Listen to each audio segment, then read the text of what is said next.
Welcome, class. Hello, hello, hello. So we did a little switch in the syllabus. Okay, so we're doing 11-6, analyzing data on page 711. Okay, 11-6, analyzing data. We are skipping 11-5. Okay, so analyzing data 11-6 on page 711. Well, what we're talking about is a lot of stuff that you already know. The mean, the median, the mode, the average. A lot of this should be review, okay? But this is called statistics. And any of you plan on taking my AP Stats class, this is very important for you to know. But again, most of you should know a lot of this stuff, okay? So let's take a look. Analyzing data.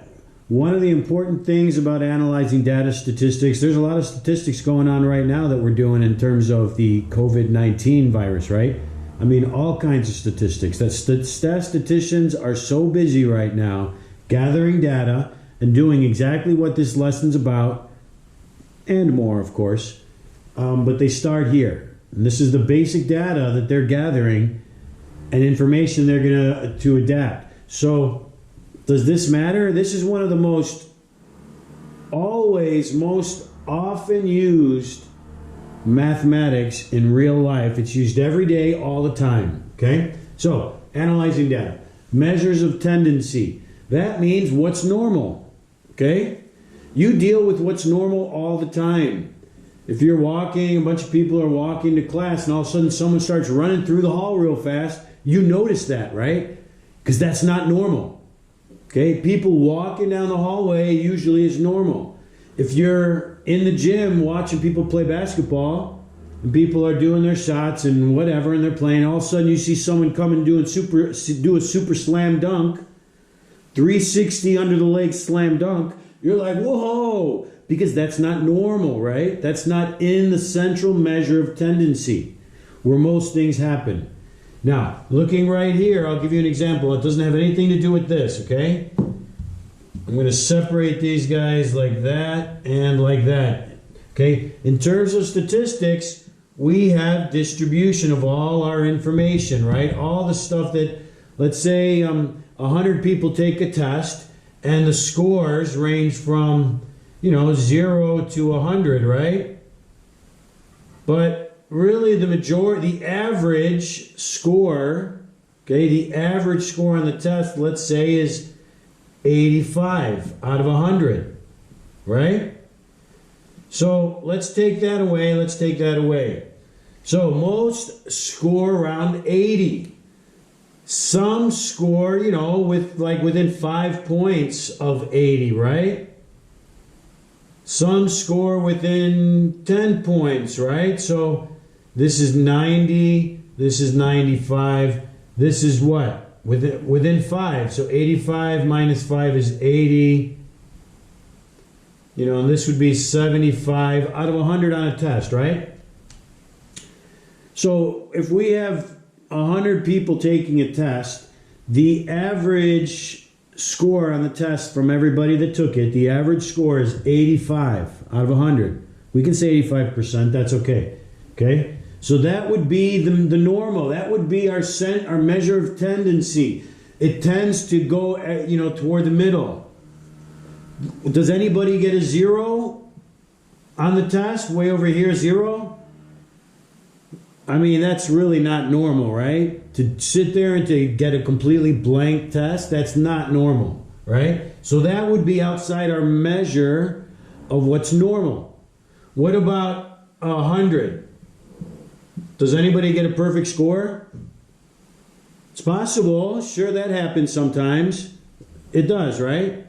But it's not normal, right? Normal, most people score on average 85, between an 80 and a 90, and really most people score between 75 and 95, right?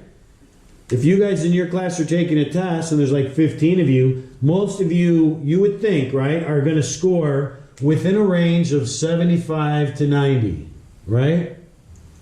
The most of the class will score within this. Well, that's normal. That's the central measure of tendency. Central, meaning to the middle of what's normal, okay? You'll learn more about this curve right here. It's called a density curve. And all that means really is just the population is in there of whatever we're talking about, whether it's tests or people or cars, right? This is the mean. And we symbolize the mean with an X and a bar over it, okay? If we go within 5, that would be a deviation. We would deviate, we would change, we would move away from what's normal. It deviates from what's normal. So one deviation with plus 5 of a score of 85, and then that's the same distance, one deviation going the other direction from 85 would be minus 5 would be 80. So that would be like saying, within one deviation of what is the average score would range between 80 to 90. Okay? Well, you know, then we would say, what about not 5 points away from the average of 80, which is 90 or 80, right? Plus 5, minus 5. What if it was 10 points? Well, you could say that's 2 deviations, okay? The deviation is 5, right? Plus 5, minus 5. So within 5 points of the average. 2 deviations from the average, right? That'd be 2 deviations. We can say 3 deviations. Okay? Which means 15 points, right? So 85 plus 15 would be 100. Well, if the deviation is 5, the amount of change is 5. 85 and 5 is 90. 95, 100. That's 1, 2, 3 5s, meaning 3 deviations. But it doesn't matter if it's negative, okay? If I go 1 deviation, let's say the average is 85, but I took the test and I got an 80 or an 81 or an 82. I'm within 1 deviation, within one range of 5 points, okay? Points. Or within 10 points, 85 to 75 is 1, 2 deviations. Or within 15 points is 1, 2, 3 deviations, okay? We're going to do the basic gathering of data that allows us to create this, that allows us to determine what's normal, right? And normal is such a strange word, right? Because who wants to be, I don't want to be normal. Don't be normal, okay? The last thing you want to be is normal. But we all tend, measure of tendency, we all tend to go to the normal. The average, the mean, the average height of a human being, I don't know, I'm going to make something up, we'll say is 172 centimeters, okay? Or we'll say 5'8". I'm just throwing a number out there, okay? 5 foot 8 inches, or like 172 centimeters, somewhere around there. Well, if the average height is 172 centimeters, that would be X bar would equal 172 for centimeters height, for the average. And then, you know, let's say we add or subtract 5 centimeters from the average. So 172 minus 5 would be 167. Plus 5 would be 172 plus 5 is 177, right?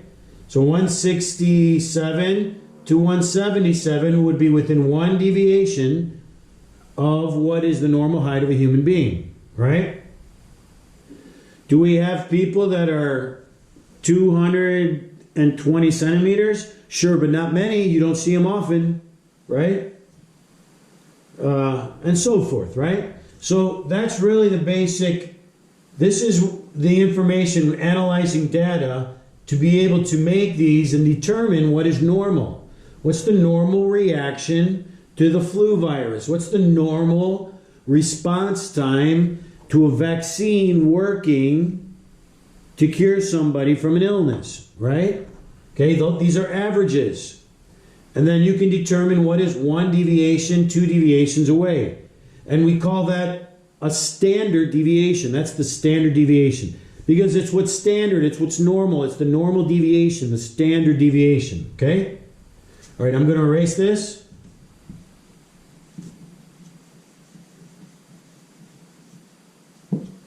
And just a quick reflect, how did we determine that curve, right? So 75, 80, 85, 90, 95, 100. Let's say the first person gets an 85. The second person gets a 95. The third person gets a 92, somewhere like here, 92, right? Let's say somebody gets a 90. Somebody gets a 78. Another person gets a 95. A person gets an 86. Another person gets an 85.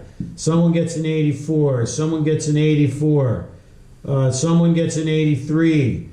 Someone gets an 87. Someone gets an 86. An 86. An 85.5. Another 85. Okay? Another person gets a 90. Somebody else gets a 92. Right? You can see these are individual people taking the test. Well, I can go like this and go like that, right? Well, I just made a curve. But the average, what's normal, it usually goes like that, right? And there you go. There's the average, right? That's what we call the average. So that's how we determine that. And then obviously 1 deviation, 2 deviations, and so forth, okay? So this is data that we gather, right? Individuals that we gather. So X is the individual, and X bar is the mean of all that data, okay? Of all those individuals. So, the mean is the averages donated by X with a bar. The median, well, the median is the one in the middle, okay? The median is the one in the middle. The mode is the most frequent. So here's some data, right? I've got 2, 7, 7, 3, 8, 12, 2, 7, okay? Well, the first thing you do when you get data is you got to put it in order from least to greatest. So 2 is my least, and then you cross it out so you know. I got another 2. I got a 3, 7, 2 more of them, 8, and a 12. Okay, I took my data and I put it in order. Whatever it is, it doesn't matter what this data represents. I don't care. Number of shoes a student owns. Okay, I don't know. It doesn't matter. So, now I want to find the mean. The mean's the average. Well, I'm going to add all these up. 2 plus 2 plus 3 plus 7 plus 7 plus 7 plus 8 plus 12. Whatever that is, I'm going to divide it by how many pieces of data I have. I've got 1, 2, 3, 4, 5, 6, 7, 8 pieces of data. This is my data set. I've got 8 pieces of data, and the value of each piece of data is represented here. 2, 2, 3, 7, 7, 7, 8, 12, right?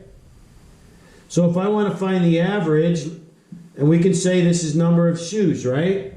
If we want to say what's the average, and this is student 1, student 2, student number 3, student number 4, student number 5, student number 6, number 7, and number 8, right? So the mean would be to add them all up and divide by how many you have.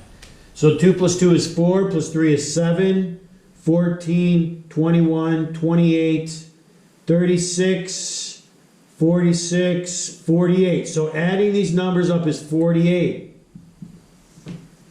And I'm going to divide that, the sum of these numbers, the sum of the number of pairs of shoes is a total of 48 shoes that is owned by 1, 2, 3, 4, 5, 6, 7, 8 students. 48 pairs of shoes by 8 students. Well, that's going to give me 6. 6 times 8 is 40. 6 times 8 is 48, right? Yeah. So 6. So the average number of shoes owned by any particular student, the average number of shoes is 6.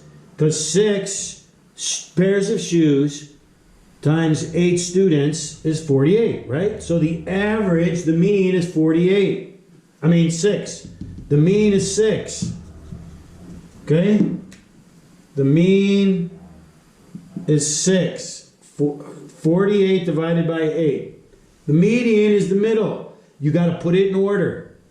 1, 2, 3, 4, 5, 6, 7, 8. The middle would be 4, right? 1, 2, 3, 4. 1, 2, 3, 4. So this guy, these two are in the middle. Okay, it's directly like that. If we had 8, or an odd number, right? If I had values of 1, 2, and 5, let's say this was my data set. Well, the middle, the median would be 2. But if I've got an even amount of numbers, then I have to take both of them, add them together, and divide by I have 1, 2. I have 2 numbers. So 2 plus 5 is 7, and 7 divided by 2 is 3.5. So that means my median is 3.5 in this case, okay? But I have 1, 2, 3, 4, 5, 6, 7, 8. 8 is even, so I got to take the middle 2. I have to add the middle 2 together, like I did in that little example, and divide by 2. Well, 7 plus 7 is 14, and 14 divided by 2 is still 7, right? Well, they're both 7, so of course it's 7, right? So the median equals 7. What about the mode? The mode is the most frequent. What number or value do you see occurring the most? There's 2 2s. There's 1, 2, 3 7s. There's 1, 3, 1, 8, and 1, 12. Well, the most are the 7s. That is the value, the number that you see most frequently. So the mode would be 7. The number 7. Okay? Now we're also going to talk about outliers, range, and data set. Well, this is the data set, right? Your values. Okay? That's the data set. Your sets of data. Okay? Your numbers in your data. This is it. Okay? From here to here. We call them individuals. Even if it's not a person. They could be a shoe. We're talking shoes, right?